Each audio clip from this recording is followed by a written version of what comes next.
Hi, this is a presentation by Stephanie, Erin, and Brittany. We are looking at potentially isolated individuals, specifically elderly who live alone, morbidly obese, and single parents. In the media, these populations can be portrayed in different ways, starting with the elderly. Elderly are often portrayed as being sweet but helpless, and as individuals who deserve pity and help. They are sometimes portrayed as vulnerable victims who need protection. The vulnerability can be overemphasized. While there are some elderly who live alone who fit this stereotype, many elderly who live alone are independent and active. One study suggests that most people do not understand the course of typical aging and often overestimate its impact in the media. For example, one study found that 90% of elderly respondents thought that the likelihood of them becoming senile was extremely high. However, it's estimated that dementia-related illness only affects about 10% of people over the age of 65. These misconceptions are often taken for granted and can be presented in the media as factual. Morbidly obese individuals, despite the fact that being overweight has become the norm in many regions of the country, weight stigmatization has persisted in the media. Often negative weight-based characterizations in the media are documented. Morbidly obese individuals can be portrayed as unintelligent and undisciplined individuals responsible for their condition of obesity. Additionally, they are often underrepresented in the media. Those who are represented often are portrayed as unattractive and shown engaging in stereotypical eating behavior. In the media, they are often the target of ridicule. Fat shaming is commonly seen in the media. The focus on obesity in media is often on stigmatizing rather than focusing on solutions or reason for obesity. Single parents are portrayed in both a negative and positive light. There appears to have been a shift toward more positive qualities. In the past, they may have been portrayed as desperate and not coping well, but more frequently strong, independent, and responsible are qualities more often seen.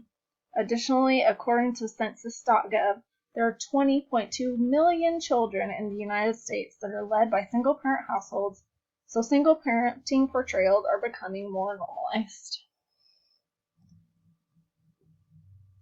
As far as family and peer support, levels of family and peer support vary widely for these populations. For individuals that are socially isolated, connection to others, especially family and friends, are important to provide a variety of social supports in the form of assistance with routine activities, comfort and companionship, and help during crisis.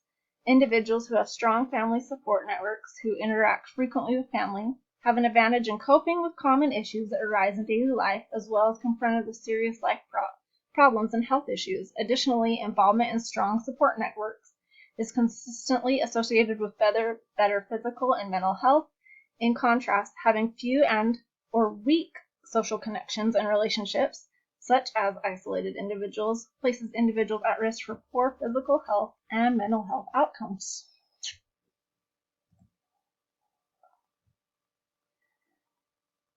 When we look at the question of if the population has a cyclic nature, there isn't a lot of information regarding this for people who are isolated. However, a study does indicate that there is familial learned propensity for social isolation. This study indicates that it is generally accepted that social isolation in some individuals is the continuation of a lifelong pattern rather than a development later in life. So it could be learned. The current legal political system, as far as helping this population, there aren't many laws or legislations for individuals at risk for isolation. We were not really able to find any laws or legislation to help with isolation for single moms or morbidly obese individuals. There are a few for elderly. One of these is a Utah law that mandates any person who has a reason to believe a vulnerable adult is being abused, neglected, or exploited must inform authorities. Additionally, a national law called the Older Americans Act It established several programs to provide nutritious and social services to vulnerable elderly individuals. So there's a few for elderly. So potential barriers for these populations and for potential isolated individuals. Obesity is a multifactorial issue, and there is correlation to cultural factors and upbringing that influence this behavior. Stigmatizations and bias are present with media and providers and just personal encounters. This can influence self-esteem, mental health, depression. It can cause further isolation, avoidance of preventative care, distancing, which in turn just makes isolation worse, loss of motivation, and then poor health habits. Cultural norms, tradition, and religious beliefs around the world factor into living arrangements. Single parents and elderly can both be impacted by this.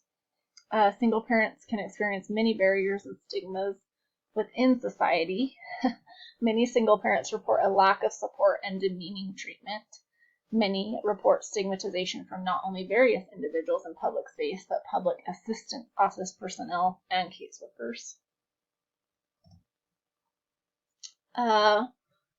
While researching potentially isolated individuals, including the ones that we've mentioned, there's no direct link to environment of danger or the population being shunned. That being said, it is apparent that regions of the world have cultural norms that would influence such individuals. Abuse and neglect may also be a factor for this potentially vulnerable population. Looking at the global perspective, the Commonwealth Fund reports of the countries studied, the United States has the highest rate of obesity. The CDC reported in 2018 the prevalence of obesity in our country was 42.4%. That's almost half. That's a lot. The U.S. has higher rates of elderly living alone when compared to many countries around the world. Americans 6 years of age or older account for 27% in the United States. The global average is 16%. And the United States has the highest population of single-parent households. Single-parent households account for 23%, while the global average is 6.8%. Looking at now health disparities and the socioeconomic status, obesity, this can play a big role in this as far as nutrition, access to healthy food, as far as neighborhoods and communities. There are public safety concerns that can prohibit going outside, access to health care, education, and prevention, which is a huge thing. Elderly living alone, the socioeconomic status is a big factor into why the U.S. has the highest number of elderly living alone, as far as educational opportunities, employment opportunities, and then retirement opportunities with benefits. Wealthier countries with government assistance and healthcare benefits. For single parents, economic status definitely plays a role in these living situations. One factor may be living with extended family. Within the U.S., 8% of children have extended family living in their home. This is relatively low compared to 38% globally. Extended family households are linked to lower levels of economic status worldwide. Having multiple adults within the home can help with financial responsibilities and child care. And then a few things, access to assistance, gaps between basic needs being met, housing affordability, childcare is a huge thing, inadequate public transportation, and then just simply barriers to higher learning, educational opportunities, training, with just lower income work. Obesity, when we are looking at race as a factor and ethnicity, it's widespread and there are many contributing factors. Obesity really affects, at this point, people of all ages, sex, ethnicity, background, income level, and education level. So it's just pretty widespread. Elderly living alone, data really doesn't support that race and ethnicity really factor into this. Elderly women are twice as likely to live alone than men, and as such, the data below indicates the race ethnicity component. So non-Hispanic white and black women 39%, Asian 21%, and Hispanic 23%. For single parents, statistically, race and ethnicity also factor into single parent households. Nearly half of black children live with a solo mom. So there's some just statistics about that. When we look at religion, there's no denying that religion is tied to geography around the world and even locally, cultural norms and economics, but even with correlation, it is difficult to explain fully how religious beliefs affect living arrangements. The following data provides a look into religion and living arrangements. U.S. children from Christian families and children from religiously unaffiliated families are equally likely to live in single-parent homes. Women globally from 35 to 59, through all regions and religions examined, are more likely to live as single parents.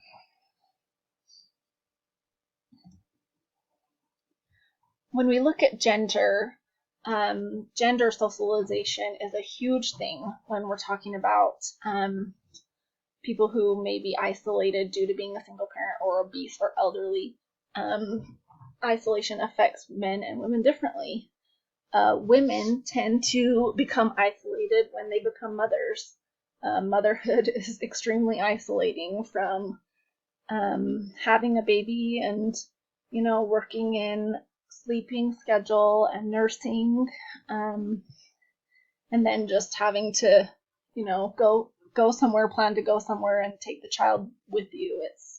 It's just easier for a lot of women, and they choose to just stay home, and that's kind of where it starts. Another factor is women may be a minority in their job and feel left out, and so that's another way that they can become isolated. Men generally are more isolated, but they often will not admit to being lonely or isolated just due to simply toxic masculinity and showing vulnerability. Cultures often socialize men to be tough and stoic. Geographical location, obviously where a person lives may be a factor in why they are isolated. In the instance that a potentially isolated individual lives in a rural area, they are more likely to be uninsured, have fair or poor health, and much less likely to receive preventative health care. Social disconnectedness and perceived isolation are known to have negative effects on physical and mental health. There's a direct relationship between social support and overall health. When we're talking about bias, many of these we already hit on as far as media. Vulnerable individuals who are obese or a single parent or who are elderly and live alone might experience social isolation, and this can come with certain biases just because of the way they're portrayed and stereotypes that they have. When these biases are present, it can influence mental health, discourage use of helpful resources, and in turn cause further isolation.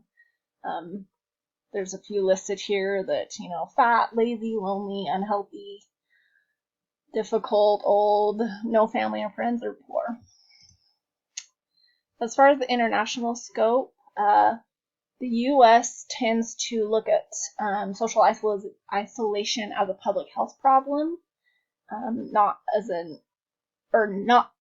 a individual problem. And in other countries, Japan and the UK specifically, they look at it as a public issue and not an individual issue. So they, in turn, basically want the government to be more involved, and they think that the government cutting certain public social programs is a big reason behind loneliness and isolation. And that is it, and here is our references.